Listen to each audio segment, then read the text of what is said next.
বন্ধুরা আবার লেখচিত্র। তো লেখচিত্রের ক্ষেত্রে ধরনের এই জিনিসটা আমরা আগে বুঝিয়েছি।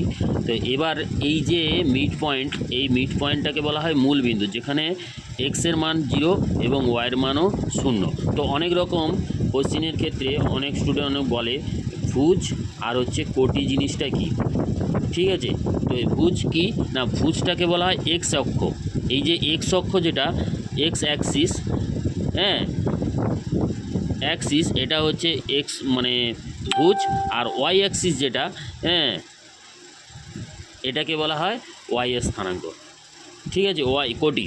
তো আর কি জিনিস না, এইবার হচ্ছে এখানে হচ্ছে এক্সের পয়েন্ট আর এখানে হচ্ছে ওয়াইয়ের পয়েন্ট, মানে সেই সোজা উঠতে হয়। তো এইটা হচ্ছে গ্রাফের এ রয়েছে ভুজ আর কোটি।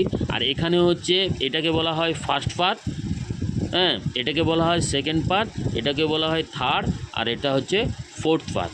ঠিক আছে, থ্যাংক ইউ।